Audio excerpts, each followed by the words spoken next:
Ito, maaaring matawa kayo, tumaas ang kilay nyo, or magulat talaga. Magulat sa ginagawang parang halos magpiesta na ang mga Duterte supporters, vloggers, at kanilang mga followers. Alam niyo kung bakit? Kasi sinasabi nila, tumaas daw ang rating ni Vice President Sara Duterte kumpara kay Pangulong Marcos.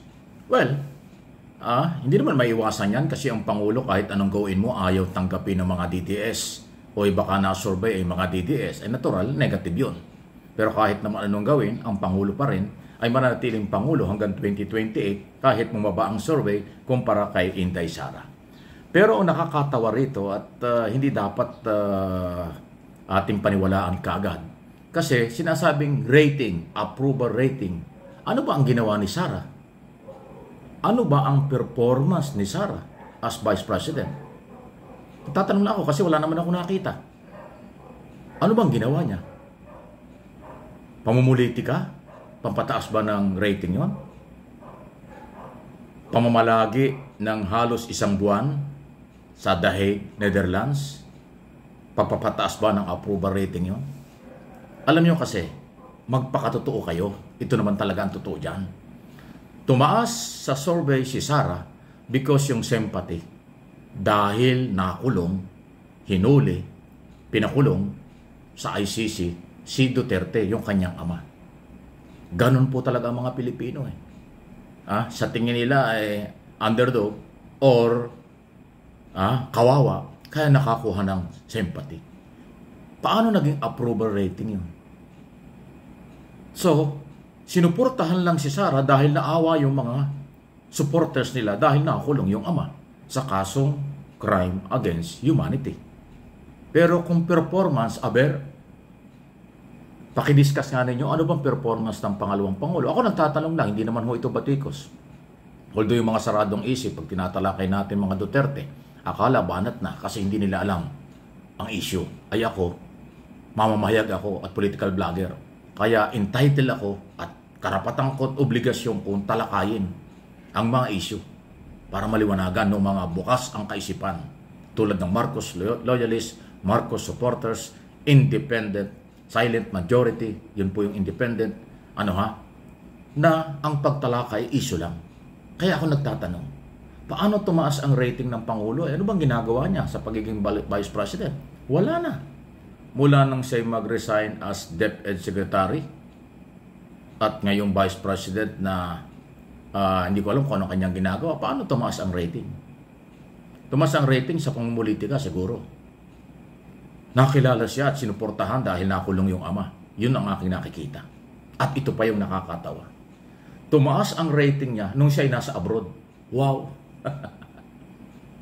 Nung nandito siya, up and down yung rating niya.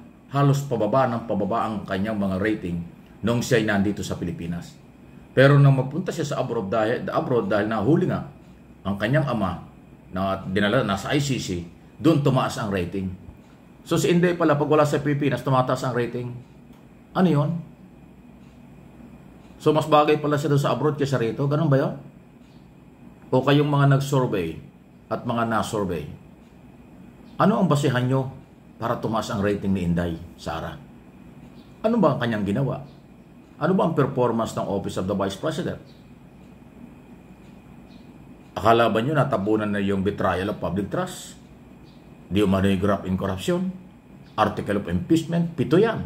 Na itatrial na yan after ng eleksyon. Di ba? So, nagtatanong lang po ako.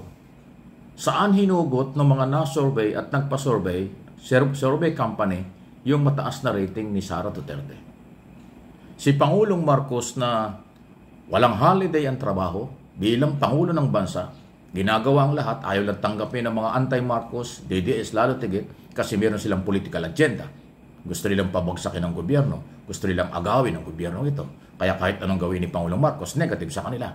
Kaya ako, pasintabi na lang sa aking personal na opinion, malamang ang natanong o na-survey ng survey company ay mga DDS. Kaya tumaas ang rating ni Sara kahit walang nagagawa at wala namang ginagawa. Kasi wala akong nabalitaan na major accomplishment ng Office of the Vice President.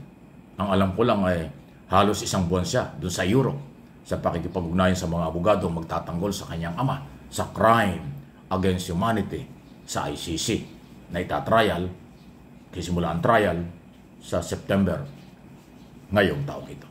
So ayun po, di ba? Ulitin ko, saan galing yung performance? Natural, kung DDS ang na-survey, talagang negative. Pasalamat nga tayo, mayroon pang 25% si Marcos.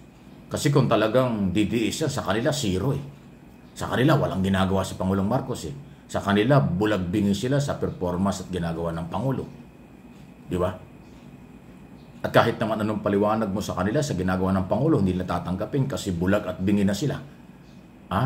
Nasunog na ang kanilang pagkatao at kaalaman na dahil sila'y Duterte. Kaya tumaas ang rating ni Sara Duterte, malamang Duterte supporters ang na-survey. Kaya bagsak sa survey si Pangulong Marcos. Pero hindi magiging basihan yan para kayo magpanik. Ang pamahalaan, hanggang 2028 pa rin Pangulo ang Pangulong Marcos Jr. Kasi yun ang kanyang sinumpang tungkulin sa ilalim ng saligang batas. So, aber, okay magagalit ha? Saan kinuha ang mataas na rating ni Vice? Nakuha niya? Baka yung nag-survey kamag-anak ng mga nag-arali sa Netherlands. Kasi nung nasa Europe siya, saka tumaas ang survey. Ngayon, nandito na, nangangampanya na, nag-i-endorse na kung sino-sino. O, di ba? Wow. Anyway, nakakaduda na talaga ang survey. Ang survey ay mayroong pinapaboran, ang sinosurvey ay mayroon din pinapaboran, kaya ang resulta, kaduda-duda. Ayan. Tama ba? Okay, magagalit. Ito bang survey result na ito ay panghahawakan? Ito ba ay kapanipaniwala? Ang pinakamagandang survey ay kung ano ang nararamdaman ng taong bayan. Sila ba ay magandang buhay o hindi? Tumatanggap sila ng ayuda o hindi? Nakakapagtrabaho silang maayos? Merong rule of law? Yan ang importante. Di ba? Yan ang mahalaga. So pagdating sa mga survey, ingat tayo.